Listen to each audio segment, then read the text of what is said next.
부잣집과예요. 돈도 많이. 네가 내 대신 얘 과외 선생님 좀 해줘라. 영어. 불화를 좀 치지 뭐. 서울대학교 문서 위조학과 뭐 이런 거 없나? 아버지, 저는 이게 위조나 범죄라고 생각하지 않아요. 너는 계획이 다 있구나. 아들, 딸, 남편, 와이프. 어울린다 그래야 되나? 이 부잣집 분위기랑 잘 맞아. 그럼 우리 바로 진행하는 거야? 이덱시 군장 참잘 쏘아, 그지? 아유, 우리 제시카 아직 어려서 뭘 몰라, 선생. 계획이 없으니까 뭐가 잘못될 일도 없고 사람을 죽이건 나라를 팔아먹건 시발 다 상관없다 이 말이지.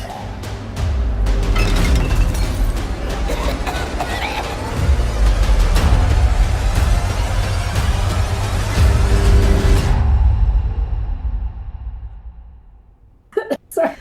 Inhaled, instantly choking. All right. Welcome back, watchers. Don't fucking call me sis, you filthy bitch. And on that note, give us a follow on social media, Instagram, YouTube, Letterboxd, at Watching Out Loud. And a new-ish thing that we're doing, not as new by the time these episodes come out, we're doing YouTube Lives every Thursday night, 5 p.m. Pacific Standard Time, 8 p.m. Eastern. We call them our Yap Sessions, where we just talk about what we're currently watching and whatever's on our minds as far as the entertainment goes, or I guess this last week it was city planners and trains. Yeah, it's Riveting content. Yeah. It's our stream of consciousness for sure, but Really. you know, the goal is like it's a way to engage with people and Mm-hmm. you know, also just like honestly hang out, because we were doing like I love divulging personal information. We were doing like bi-weekly FaceTimes, but then I think we just kind of like it just kind of like fluttered out, and then now this is like kind of just like a way for us to hang out. Yeah, exactly. It's like you guys are literally just watching us hang out, and like you're so privileged to be able to hang out with us. That's so true. That's what these Yap sessions are. So yeah, It's us check hanging it out. We're having fun. Recording it basically. Exactly. But we've been on a hiatus of official episodes for probably a year by the time this episode comes out, and where have we been? Yeah, we've been on a hiatus. We've been just living life, trying to cope with the bitter awareness of our own existences. Yeah, we gained consciousness and we were like, whoa, this is too much. This fucking sucks. But just getting adjusted to life, and you know, having real jobs and all that sort of stuff. But yeah, we want to get back to the podcast feeling fun and just being a fun thing that we're doing together, and a reason to see each other every week and talk about movies and TV that we love. Yeah, and I mean, it is like a collaborative, creative thing, and I think, you know, if one of us or both of us, in most cases of the last year, are going through stuff, it makes it hard, it makes it feel like a chore, and that's like opposite of what we want this to feel like. We want this to feel like fun. I mean, like, we're discussing stuff that we love, which is movies, because, I mean, you know, just call back way to the beginnings. I think we mentioned this in, like, Silence of the Lambs. Is like this all came from like we would do like almost weekly movie nights at one of our apartments, and I think I had a house at the time, and we would just like yap through the whole movie basically, because not everyone, that's not for everyone, someone who yaps through a movie. I know my boyfriends had to get used to that, because I just can't not talk in a movie, and I remember, this is who I am. Yeah, when we first started dating, he's like, yeah, I can't stand that. I was like, sorry, this is me, baby. There's no way I'm gonna stop this yapping train. Yeah. This is non-negotiable. Yeah. And then we were kind of just like, hey, you know, we have degrees, and you know, we want to do creative stuff, and we both think the other person's super smart. So why don't we do this thing and analyze movies and talk about them? But with that in mind, oh, go ahead. I was gonna say, I think also it's, at least for me, a part of it was like, I've been out of grad school for 5 months and I don't have the rush of a deadline anymore. I need something to make me feel alive. So need a little this is pressure. definitely a part of that, some self-added pressure. But yeah.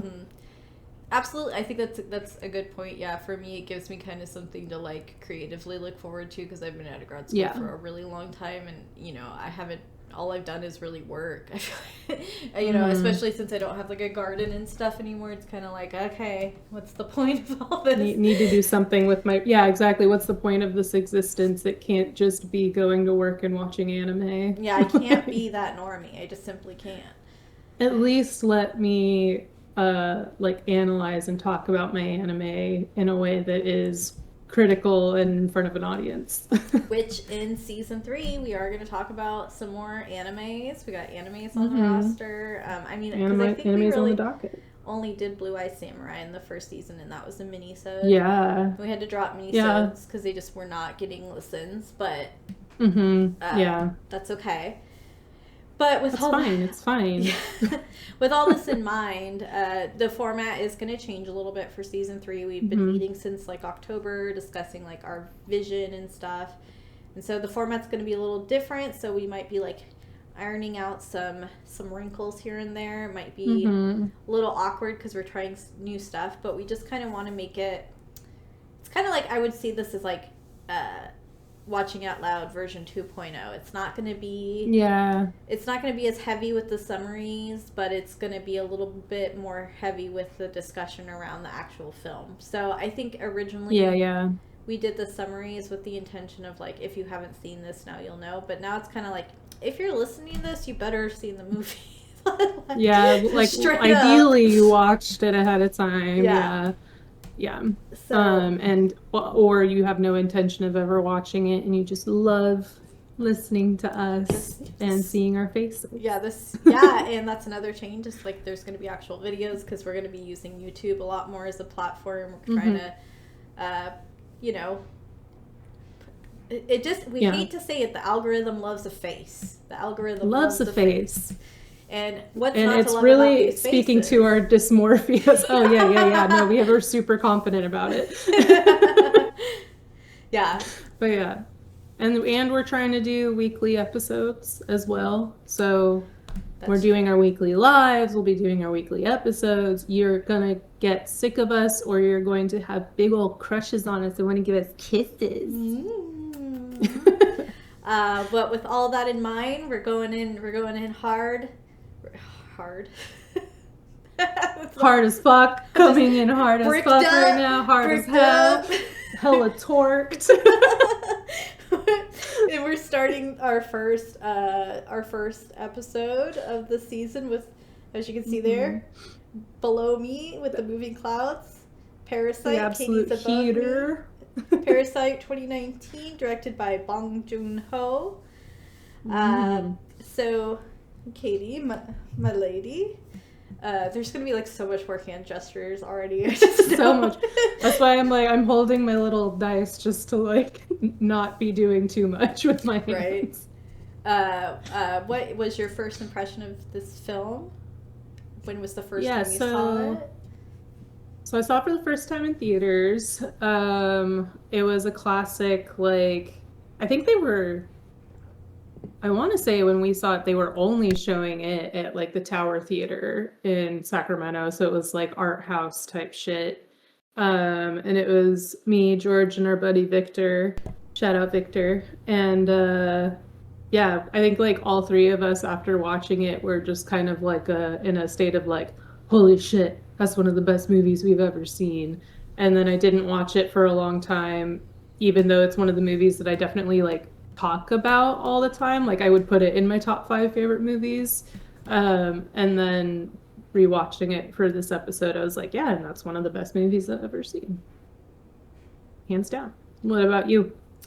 My first time watching it all the way through was for this recording, for the people. Beautiful. You're welcome. Honestly, I did try watching it a few times before, it's just super duper long, and I am seeing a doctor soon, and I am going to talk about my attention issues. I feel like ever since I quit smoking weed, I just like have an even harder time constantly. I mean, focusing. that makes sense. Yeah. Yeah, like you can't sit still for as long. Yeah, so after pausing this movie about 5 times, I made it through it, but it's not because I dislike... The movie's fantastic. This is a me issue. I'm the problem. I'm the problem, but this movie was so good. I really didn't know... I mean, because, like, I try really hard now to go into movies blind because I feel like reviews and bios can really, like, make or break a movie for me before I even get a chance to watch it. Absolutely. So, like, going into it, and I kind of knew it was, like, a dark comedy. That was kind of, like, all I knew. But I was like, the name Parasite can really be, like, means so many things. Like, could it be a horror film? Like, I don't know. Yeah. And will there be bugs? That was my first thought. Answer me this. Will there be bugs? Will there be bugs? Technically, yes. Technically. But it was great. I really loved it. This is definitely a movie I would love to watch again and plan on watching again.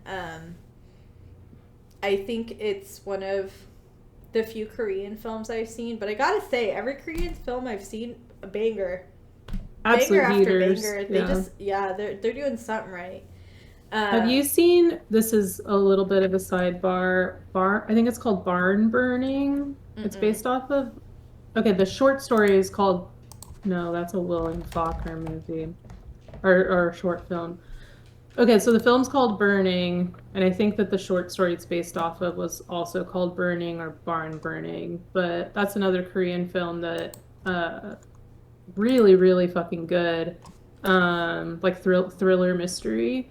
I saw it on Netflix a few years ago, so since you currently have your 1 month of Netflix, you should see if it's still on there and take advantage of it. Take note of that.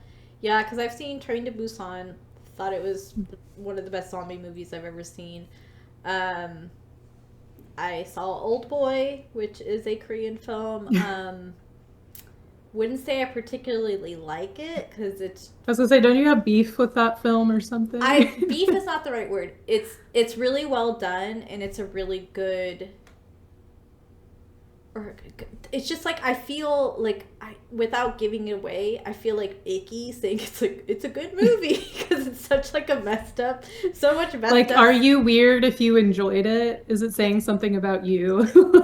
I guess if you look at it just from an artistic perspective, no. If you just look at it like unique storyline, well acted, like good pace, all of those things, I would say no. Yeah. But if you were like, yeah, I really love this storyline, it's so... I identify with the main character, relatable, like that kind of shit. I'd be like, jail? Relatable. Yeah, super jail. But Hashtag relatable content. It's a well done movie. It is, it just was like a few parts, but we're not talking about Old Boy. We're talking about what are we talking Parasite. about? That's right. That's right. That's right. But there were so many great like little details about this movie that I think translate really well into granted at this point this movie came out 6 years ago, which is crazy. Am I doing math? 7 years ago. It's basically 6. Like, it's basically still 2025. Right. But it was so interesting because when we think about like who the parasite is in this film, I think when you kind of first go into it and we're introduced to the Kim family, and they're obviously the working class family, they're struggling to get by, they live in this semi-basement, they're pirating Wi-Fi off their upstairs neighbor. That's literally how it films. It's like, oh, they changed their Wi-Fi password. They have someone pissing outside their window every few nights, which is a terrible view. Yeah. For anyone. Unless you're into that kind of thing. Okay.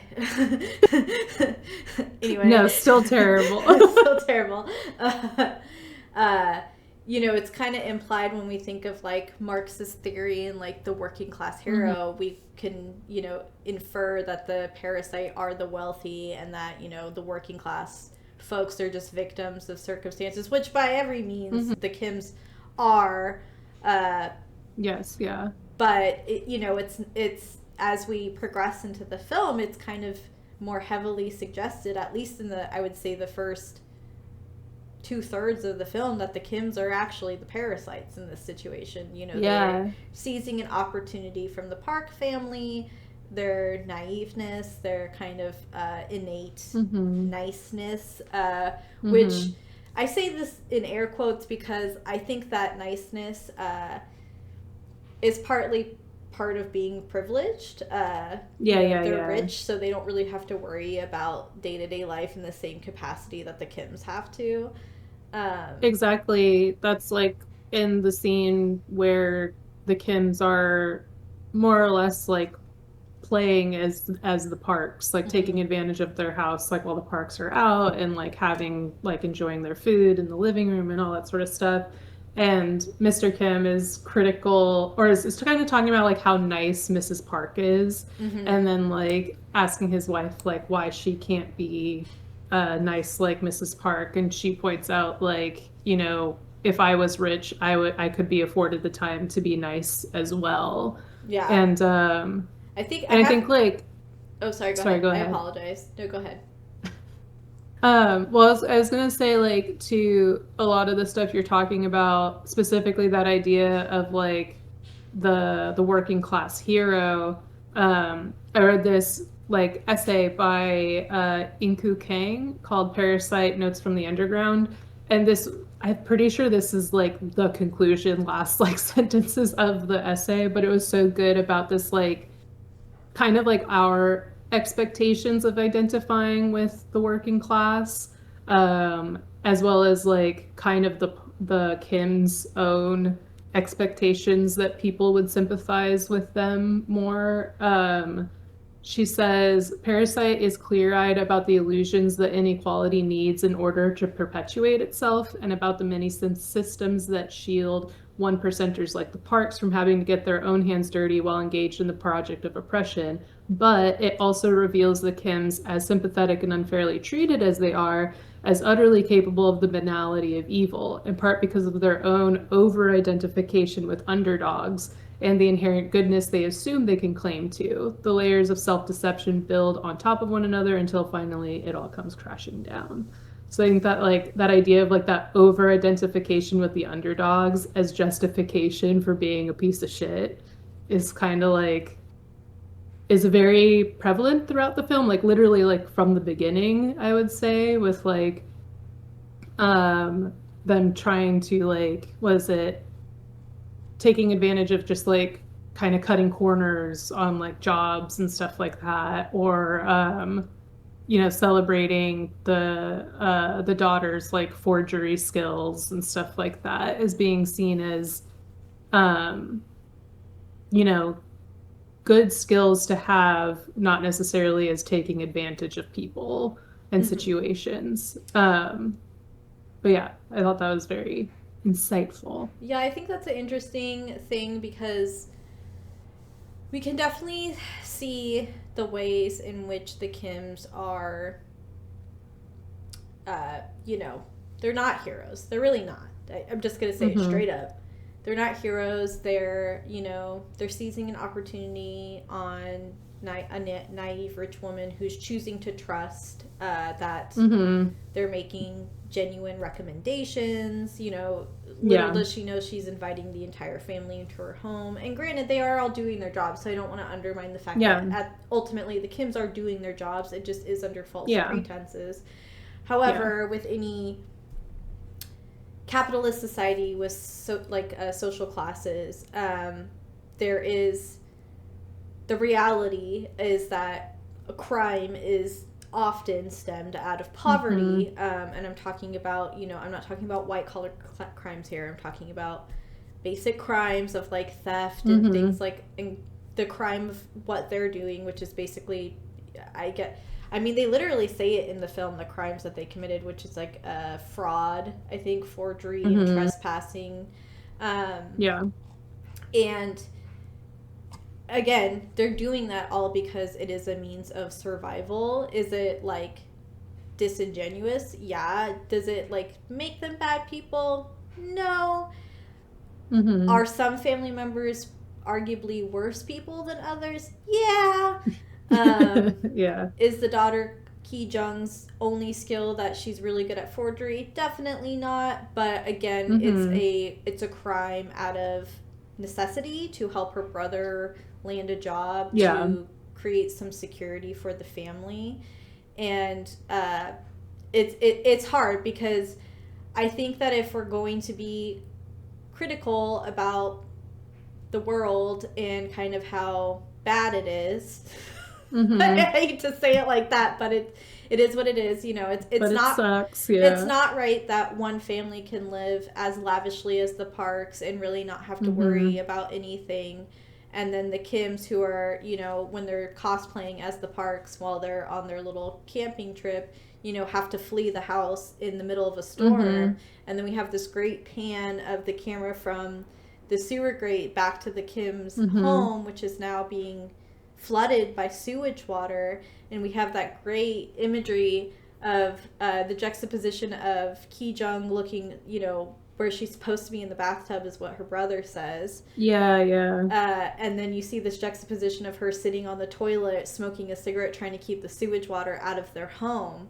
It's just, it's kind of like, shows that, like, to me, that's not right, that, you know, we live like this, that, like, there's families that are literally completely uninfected to the degree that their son can just, like, happily camp outside during this intense winter or rainstorm, to this family who's living already in shambles, and now they have poop water in their home. Yeah, and specifically poop water from the higher class citizens in their rich homes, because it's all being flooded from there. Yep. I mean, I think that's like, the movie does so many like images of like tiered systems and stuff, like specifically even with that scene, seeing the Kims like having to like run literally downstairs from like where, you know, the Parks neighborhood would be, to now going down a set of flight of stairs to the lower parts of the city. And I think that what's very interesting, at least like because I think when I watched it the first time, again, like it was a while ago, so what I remember is like being like almost like you're rooting for the Parks. And I do think like, or not the Parks, sorry, the Kims. And I think again, like you are like kind of in a like almost like tongue-in-cheek way, like you're wanting them to pull this all off and everything. Yeah, definitely. Because you kind of identify like, I think in this day and age you identify that the rich people are assholes. Like that's kind of like what our assumption is. But I think that like watching it this time, you really see more sympathy being made for I think specifically Mrs. Park. I think her husband does have a little bit of that like, you know, capitalist pig energy a little bit, particularly with just how he talks even about his wife, and like more or less like needing to love her, saying like, I guess I love her or whatever. But I think that what's interesting, at least for me watching it this second time, it feels like your sympathy for the Kims grows when things go really, really wrong and bad. Because the thing is, things go really wrong because of a lot of things beyond the Kims' control, but the choices they make in those moments literally result in murders. So it's just like, but at the same time, seeing them be driven to this point of like, especially like Mr. Kim, and this idea of like, I think that like, again, like in this article, she kind of speaks about this like necessary callousness of survival in society. So like, specifically when oh my gosh, I need to just bring up the list of character names. When Ki-woo asks like his dad, what's the plan? Mr. Kim says, there is no plan. Best thing's to not have a plan.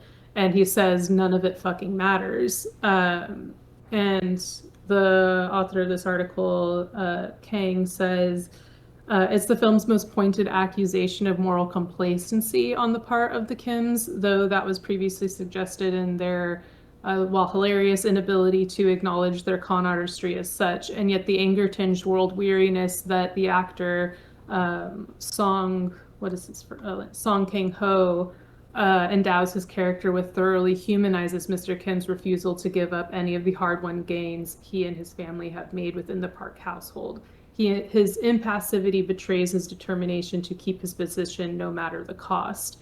So it's like, even though he's at this point of like absolute like kind of like nihilism and toward the situation, it's also like you just kind of get that all of this does come from a point of survival. And even though the choices that they're making result in such like honestly, like the original housemaid and her husband are like the biggest victims in the film. But at the same time, it's like you get how it got to that point, and it's like, I think to an extent, like your heart breaks for them that it got to that point. Like, I think especially for Ki-woo, for me at least, it was like he's such a sympathetic character and that he's just like desperately trying to hold on to hope that things could get better. And then seeing where his dad's at as this like potential of where he might be, you can kind of see like the trajectory of like how it got to this point, and like, fuck, that just sucks. Well, it's the reality of the cycle of poverty. I hate to be as negative as that sounds. It is the reality. Ki-woo is a young man still. He has dreams of going to university. He has aspirations of marrying the Park's daughters. And we desperately see him wanting to fit in with that family. And we see that in that garden party part of the film, not the scene, but part of the film where he and the daughter are kind of talking, and he's like, wow, they look so, gorgeous and, relaxed, because, yeah, of course they're relaxed. They're not stressing about paying the bills. Yeah. And he asks her, like, do I fit in? And, she kind of has this being young, which is like the privilege of youth, is they kind of don't really have the same understanding of like social classes. It's so she's just like, in her mind, she's like, well, I like you, so yeah, of course you fit in. You fit in anywhere. Yeah, I don't think he really understands, or she rather, I don't think she really understands what Ki-woo's trying to ask her. Like, do I blend? Do I look like I could be a rich person? And that's a really loaded question.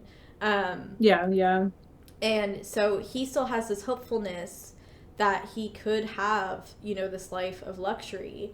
And then, we do see this part when the father, I think he pronounced it Ki-tak or Ki-tak, and the mom, Chung-suk, are talking.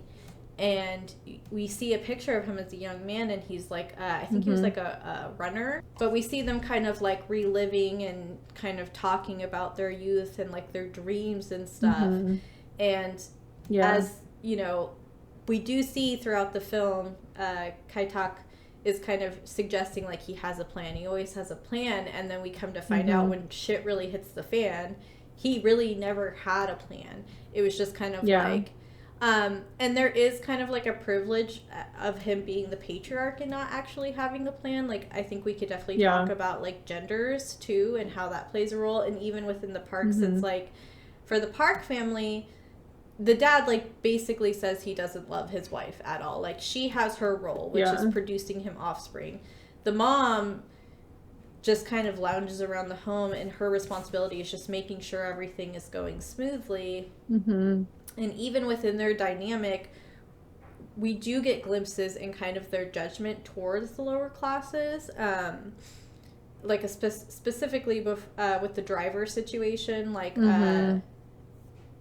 Ki Jung leaves her underwear in the car to seize an opportunity for her dad to get a job, and you know, they have this whole discussion about how Yoon, the original driver, is like some sex addicts sleeping with drug addicts. Degenerate, just a degen. Right, and the justification of why it's not a normal girl is because she left her underwear, not something like an earring or something. Yeah. Like, who forgets their underwear? It must be a drug addict. So we're seeing that first kind of like glimpse into kind of their views of lower class people. Despite up until that point, they've just been very trusting. The wife says to the the Kims, that she prefers referrals because from people she trusts, because she guarantees that it'll be better people and all these things. And they really do. I mean, in a way, the Parks really do entrust the Kims with their livelihood, like in their safety, when you think about it to a degree, because the dad's driving the husband back and forth. The mom's allowing these people in her home. So there's kind of like... I mean, with Ki Woo and Ki Jung are literally interacting with their children and taking care of their children in a way. And that...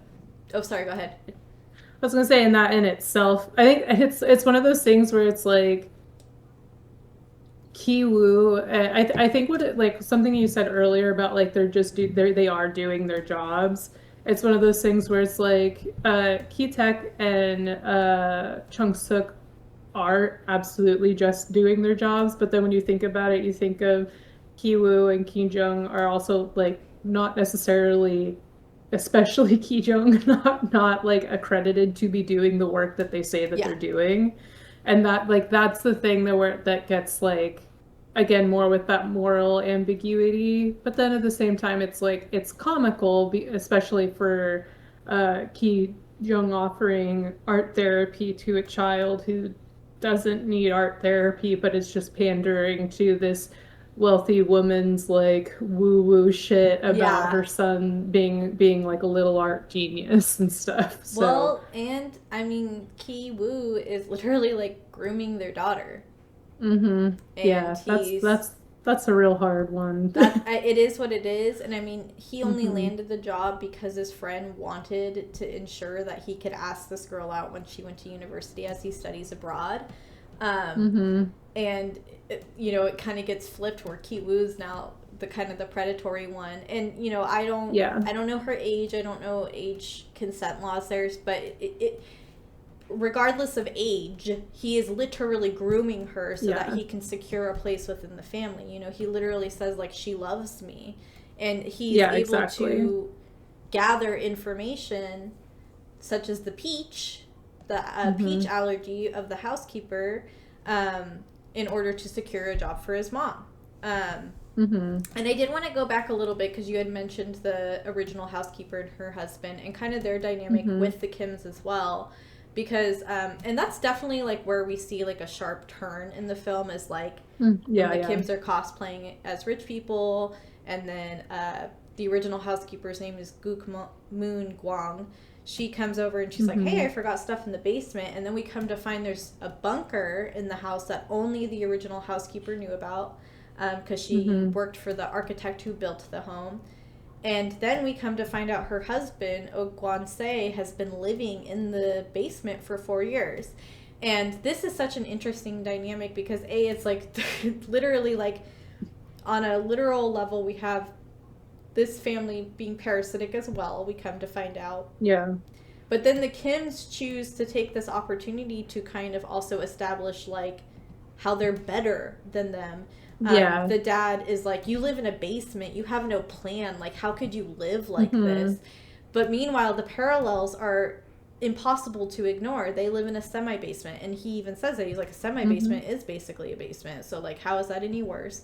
They both worship Mr. Park to a degree, which is kind of being like victims of capitalism and believing that if you work hard enough, you could be that like this man too. Capitalistic Stockholm syndrome, basically. Absolutely. And, you know, they're both, you know, reaping the benefits of the Park's kind of naiveness throughout the film. But to go even further, Mr. Kim is kind of like, what's your plan? But it turns out he never had a plan. So he's being critical of this other guy. And what's funny is the other guy, Oh Kwon-se, he did have plans and goals. He opened I believe it was the Taiwanese cake shop that Mr. Kim worked for. Unfortunately, it went out of business and he went into severe debt, which is why he's having to live in a basement hiding from debt collectors. So it's like, you guys are the same people. You know, your struggles are very slightly different. And to go even further, both these men are basically just leeching off their wives, too. So. For sure. Yeah. And I think that's something that we talked about we talked about these movies before we talked about these movies with you guys. So when we previously talked about this movie, talking about like the gender politics of like specifically like the perspectives that are kind of afforded the men versus the women in these situations where like one, I think this idea of like the men being parasitic to the women, this idea that like Oh Kwon-se had to like literally be bottle fed by his wife, by Guk Moon-gwon when she came in. And so it's like literally like he's less of a husband and more of a child at this point. And a child that will never be able to stand independently. So Parasite. But then like I think that with even just with the Kim family, like we talked about how the mom was very like, she just seems like such a practical person about like how like needing to get a job and do the work and maintain livelihood. And whereas Ki-taek is more about like, I don't know, it's like this idea of like just trying to get by kind of thing. He's just kind of floating around. Exactly. And like we literally when we first first kids. And when we first see him, isn't it that I can't remember specifically, but I think first we see the picture of him with his medal of when he was younger, and then we see him laying on the ground in front of his wife, and she's asking him like basically like what's the plan for today or whatever. And then when they have their first job, he's the one like they're told like the pizza boxes they folded, like a quarter of them are unacceptable, and it's inferred that it's his quarter of them because he got lazy while folding them. And then but then between even the siblings we see it's almost like this idea of we kind of talked about this in our pre-recording yap sesh about how like as society is progressing so fast, we're not totally able to keep up with it. But you do see like younger generations are obviously going to be more adept than older generations with like advancement in technology and how things are done, et cetera, et cetera. But like, I think what comes with that, if we compare Ki Jung to Chung Suk, we see like this practicality is now becoming more and more nihilism. Whereas like Ki Jung is like so aware of their situation and the reality of their circumstances that even when Iwoo is telling her like you look like you belong here, like when she was like in the bathtub watching TV or whatever, he's like you look like you belong, like this life suits you. And she's basically just like, it's all bullshit, like this is not real, like like we're able to like have it here and there, but like this is not our lives. And then it's her that's resigned to sitting on the exploding toilet smoking a cigarette, and it's just like that irony of like, no, this is reality, this is what my life is. And I think that she has that attitude that is so, even though it's very nihilistic, it's like the most practical perspective I think of everyone there. And I would say she is probably I think it's kind of like Ki Woo gets her the job, but then she's more the one that gets their parents Yeah, the she's more jobs. proactive for sure. Exactly. And then Ki-woo is just he's afforded the ability to dream and hope and aspire because of patriarchy and all that shit that we talk about. Yeah, absolutely. I mean, that's the biggest thing is Ki-woo is able to have these kinds of goals, these aspirations, and Ki-jung is kind of like, I guess you can say she's complacent and just kind of like lying down, but I think the reality is that especially being a woman and seeing the dynamic of her parents, you know, where her mom's always doing more than her father's always coming short, she's kind of accepting like this is the reality. And I mean, you know, I don't think the movie's trying to suggest this, but I mean the 4B movement started in South Korea, and you know, it can be inferred that Korean women are fucking over it. And we can kind of see that in this film with I think Ki-jung is such a good juxtaposition to the older generation of women who are babying their men. Cool, love that it just did that ding. Thank you so much, Adobe. So, you know, it's like Ki-jung is seeing the older generation of women and she's just like, fuck this. It's kind of gonna suck. Yeah. Whereas, you know, Ki-woo, even in the end of the film, you know, when we discovered the dad's, you know, now living in the basement after the garden party incident, and he's like, I'm gonna marry rich, or I'm gonna make money and I'm gonna get you out of there, Dad, and buy this house. And it's like he's still, despite everything they've been through, despite the horrendous atrocities that happened at the garden party, despite the fact that his mom accidentally killed Moon by kicking her down the stairs, which was woof. That was a rough one. I mean, it was like comedic in the way she did it because it was so like blasé, like she just like kicked her foot back. Yeah, but it was then very she's cartoonish. tumbling. Yeah, until you hear dunk, and you're like, that that was not a fun tumble down the stairs. That's a oofy. That wasn't ouchie. a fun thud. Yeah, that wasn't a goofy sound. And then it's, you know, it's understandable why her husband kind of snaps and, you know, escapes the basement because of Ki-woo's like kind of innate curiosity, and then proceeds to get pounded over the head 2 times, and then he's running around and he stabs Ki-jung. And that's what's even more frustrating is the family member who I personally liked the most, which was Ki-jung. Absolutely.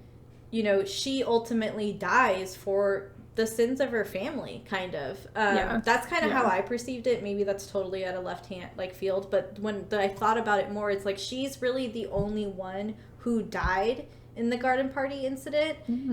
And, you know, arguably, other than securing a job for her dad and mom, kind of was the most innocent.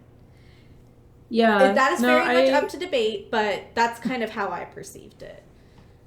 I think I agree with that. I think I think that she, especially because before she takes out the cake, she is talking to her mom about like, should we go in and check on them? Should we take them food? Like she's basically wanting to like make things right. And so is her mom. Like they're and it's so interesting because so this is after the night before where their father said, you kids don't need to worry about this. I have a plan. Like I'm the patriarch. I'll take care of it. And then he says to Ki-woo, there's no fucking plan. Don't ever have a plan, blah, blah, blah. Then we see Ki-woo bring the stone, and I believe we can infer that Ki-woo his intention is to kill the couple in the basement to kind of more or less cover their tracks at this point. And then, but otherwise, you have Ki-jung and Chung-suk who are like, they're planning now, and their plan is, oh, let's check on them, let's take them food, let's figure this out. Yeah. Like, let's talk to them. And then, of course, the mom's flippant, like cartoonish kick is the thing that ultimately is the biggest sin or whatever of the film, with it resulting in murder. And, you know, and then at that point, Ogwonse is like, not only is like his wife, who he loves, all this sort of stuff, literally the only person keeping him alive is now dead. Yeah, He true. can't survive without her. So at this point, like, he literally has nothing to lose. So he comes out swinging. And I think that that's a good point of like Ki Jung, while being such a nihilistic person about her own situation, is also like, I think again, like just like so practical about like her solution to the problem was the most practical solution to Yeah. offer, and she was the one that got killed. Like I just think like throughout the film she was the most like practical, proactive, like, and I think like touching back on something I said earlier about how like Ki Woo and Ki Jung were like, you know, doing jobs for children that they were not qualified to do. I think on the other hand, like there were scenes where like Ki Jung is like holding the son, like she's like clearly taking care of him and spending Yeah. time with him, and he clearly likes her. So it's like what he like, yeah, she's not doing art therapy, but what she is doing is providing comfort and an outlet for him to do art, which is in a way like a form of therapy, you could say. Well, and you could even say like he's kind of, the son is kind of seen as like a troubled child. You know, he had the ghost situation, Yeah.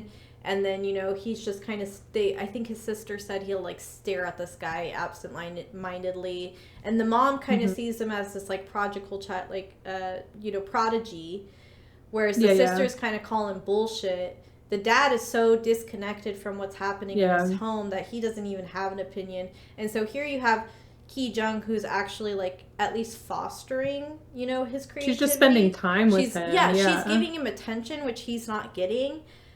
Whereas to compare with her brother, he's literally grooming this girl to like fall in love with him. So it's like even in just this like small dynamic of, yes, Ki Jung's not doing literally what she's doing, but she's spending time with this boy, and it's like you can infer that it is caring and compassionate, because I mean like she's supposed to present the birthday cake to him because he is important to her, she is important to him. She's important to him.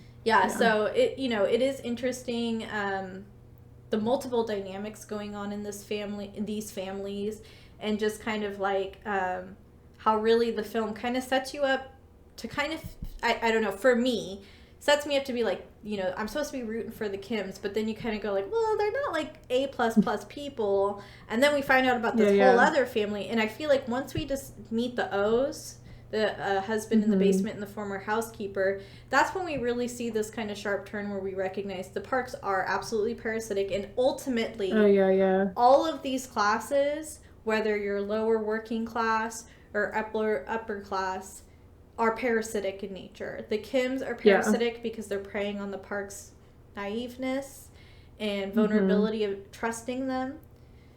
But the Parks are preying on the Kims and other working class families to put their family before their own needs.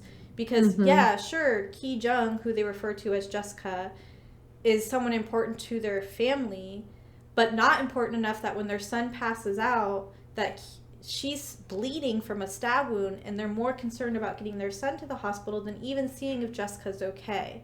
And so this is really where we are like, oh, no, the Parks are huge pieces of shit, too. Well, I think we even see that they're huge pieces of shit with, like...